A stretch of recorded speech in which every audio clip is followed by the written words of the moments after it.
The greatest product humans ever realized that they can sell is confidence. It is the world's greatest recurring revenue. We will always need it, just like food. According to Maslow, self-actualization is one of the biggest things that we aspire for. I'm being very brief because, you've probably heard of it. Go research it yourself. Self-actualization.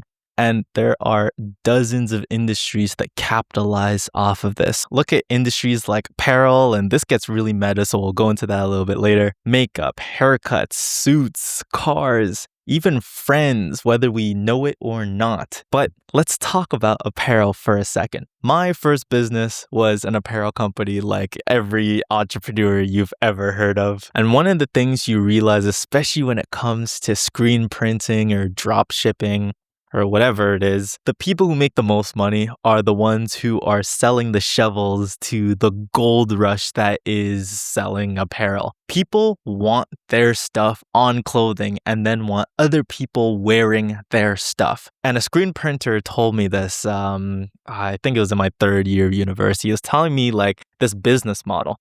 And essentially, you will pay me very good money to get your name or your likeness or your ideas or designs or whatever have you on a t-shirt. You are one of the best products for me, right? You'll pay very good money to do that. Whether you make money or not, selling your face, your name, or your merch or whatever is inconsequential to me, the screen printer. And there are dozens and dozens of businesses that are like that. As long as businesses and individuals have pride and have vanity, there will always be merch. There just always will be. Whether it sells or doesn't sell is inconsequential. So you can kind of see how selling confidence and selling self-actualization is incredibly profitable. And it's usually on the B2B side or, the suppliers of the people who then sell to end users. Now, confidence is so easy to sell because we do exchange it almost like a currency. People who are incredibly confident and sure of themselves, or at least exude that attitude,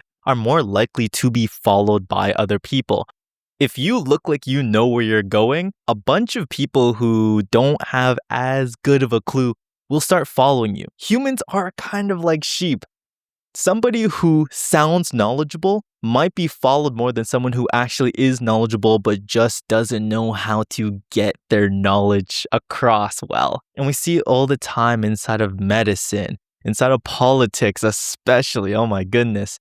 Even on YouTube here where you have things like the manosphere, which I've talked about in a different video. You have people who have no idea what they're talking about, barely any education, but they are just so confident. And maybe they have other things that also boost confidence or people's confidence in us, whether that is follower count, whether that's complexion, physical attractiveness. Maybe it's just the amount of money that they have, but we do exchange inside of confidence currency. And now we can look at the big leagues and say, oh man, look at these examples. But even look at the way that we interact with each other. Chances are, if I make you feel better as a human being, you will want to keep hanging out with me. So we exchange in confidence even with our friends.